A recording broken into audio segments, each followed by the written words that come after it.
ప్రజాపాలనకు Congress party అధికారంలోకి వచ్చిన మరుసటి రోజు నుంచే ప్రజాపాలన, ప్రజల వద్దకు పాలన, ప్రజాస్వామ్య రాజ్యాన్ని ఏర్పాటు చేస్తూ ఒక్కొక్క అడుగు మరి మన ప్రియతమ నాయకులు రాష్ట్ర ముఖ్యమంత్రి వర్యులు శ్రీ రేవంత్ రెడ్డి గారు వారి ఆధ్వర్యంలో మరి కాంగ్రెస్ ప్రభుత్వము ముందడుగు వేయడం జరుగుతూ ఉంది. ఈ క్రమంలో వచ్చిందే ప్రజాపాలన అనేటువంటి పేరు. ముఖ్యంగా 28 అనేది very important day and historical day. ఎందుకంటే కాంగ్రెస్ పార్టీ ఆవిర్భవించి 138 సంవత్సరాలు అవుతున్న సందర్భంగా ఈ పార్టీ అనేక ఒడిదొడుకులు ఎదుర్కొంటూ ఈ దేశానికి స్వతంత్రాన్ని, అదేవిధంగా మరి బ్రిటిష్ కాలంలో రకరకాల ఇబ్బందులు, బానిసత్వంలో ఉన్నటువంటి దేశాన్ని విడిపించడంలో క్రియాశీల పాత్ర పోషించి ఈ స్థాయి వరకు తీసుకురావడంలో కాంగ్రెస్ పార్టీ ఎన్నో సంక్షేమ కార్యక్రమాలు, హిస్టారికల్ డెసిషన్స్ కూడా తీసుకొని ముందుకు రావడం జరిగింది. ఈ క్రమంలోనే తెలంగాణ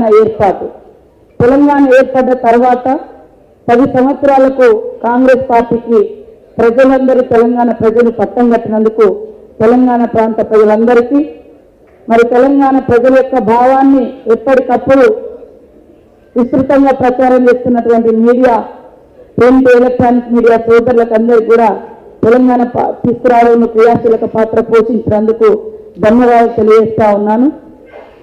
ఈ యొక్క ప్రజాపాలనలోనే 6 గ్యారంటీలను అత్యంత ప్రతిష్టాత్మకంగా కాంగ్రెస్ పార్టీ తీసుకున్నటువంటి హామీలు.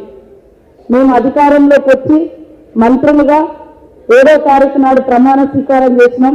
9వ తారీఖు నాడు ఏదైతే తెలంగాణ డిసెంబర్ 9th రోజు ఒక విధానపరమైనటువంటి ప్రకటన సోనియమ్మ గారి బర్త్డే సందర్భంగా ప్రకటించడం జరిగింది. ఆ రోజు 6 గ్యారంటీలలో మరి అత్యంత ఉపయోగకరమైనటువంటి, ప్రతి ఇంట్లో మహిళలు ఆర్థిక ఇబ్బందులతో తమ స్వేచ్ఛగా బయటకు రాలేనటువంటి స్థితిలో ఉన్నటువంటి వారికి ఏడ స్వేదాన్ని చిందించరో, మీరు ఏడ రక్తాన్ని చిందించరు, ఏడ చెంటలు దాచుకున్నారు, ఏడ రోడ్ల మీద ఇవాళ కష్టపడరు ఈ 10 ఏళ్ళు అని నేను అడుగుతున్నా. ప్రజలందరినీ కష్టపెట్టి అది స్వేద పత్రం కాదు, అది స్వార్థ పత్రం, అవినీతి పత్రం. వాళ్ళ అక్రమాలు బయటకు వస్తాయని కప్పిపుచ్చుకునే ప్రయత్నం చేస్తూ ఉన్నారు. కాబట్టి మీరందరూ కూడా అర్థం చేసుకొని ఖచ్చితంగా ఈ 6 గ్యారంటీలు అనేది మాకు అత్యంత ప్రతిష్టాత్మకమైనది. ప్రజలకు ఇచ్చినటువంటి వాగ్దానాన్ని ఎప్పుడు కూడా కాంగ్రెస్ పార్టీ అమలు చేయడంలో వెనుకకు పోలేదు. అంత క్లిష్టమైనటువంటి తెలంగాణను కూడా ఇవ్వడంలో కాంగ్రెస్ పార్టీ ఎంత ముందంజలో ఉండి డెసిషన్స్ తీసుకున్నదో, ఎంత ధైర్యంగా నిర్ణయాలు తీసుకున్నదో ప్రజల ఆకాంక్షలు నెరవేర్చడం కోసం మీకు అందరికీ తెలుసు. కాబట్టి డిసెంబర్ 28వ తారీఖు కాంగ్రెస్ పార్టీ ఆవిర్భవించిన రోజు అభయహస్తం 6 గ్యారంటీలను అమలు చేయడం కోసం మేము దరఖాస్తులను స్వీకరిస్తున్నటువంటి డే.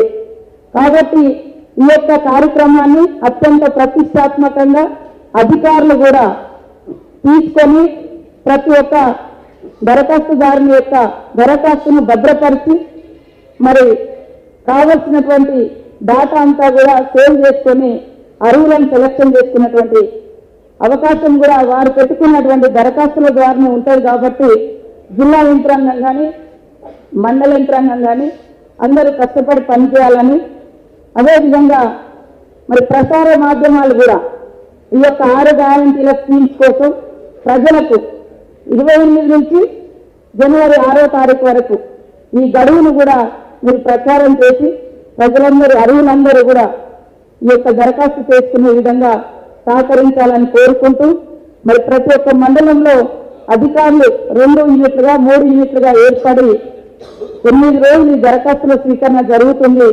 కలెక్టర్లు కానీ, పై అధికారులు కానీ ఎప్పటికప్పుడు మానిటరింగ్ చేసి మరి చాలా డిస్టర్బెన్స్ లేకుండా కూల్గా ప్రజలందరూ తమ యొక్క విన్నపాలను, దరఖాస్తులను పెట్టుకునే విధంగా వాళ్ళకి ఎప్పటికప్పుడు మానిటరింగ్ చేయాలని కూడా జిల్లా యంత్రాంగాన్ని కోరుతూ అందరం కలిసి కట్టుగా ఈ యొక్క రాష్ట్రాన్ని అభివృద్ధి పదంలో తీసుకెళ్లడం కోసం, ఈ ప్రజాపాలన విజయవంతం చేయడం కోసం, ప్రజల అవస్థలను తీర్చడం కోసమే, ప్రజల యొక్క ఆర్థిక జీవన ప్రమాణాలను పెంపొందించడం కోసమే ఈ 6 గ్యారెంటీలు అద్భుతంగా ఉపయోగపడతాయని తెలియజేస్తూ ఈ కార్యక్రమాన్ని విజయవంతం చేయడం కోసం మీ అందరి సహాయ సహకారాలను కోరుకుంటూ అందరికీ నూతన సంవత్సర శుభాకాంక్షలను తెలియజేస్తాను.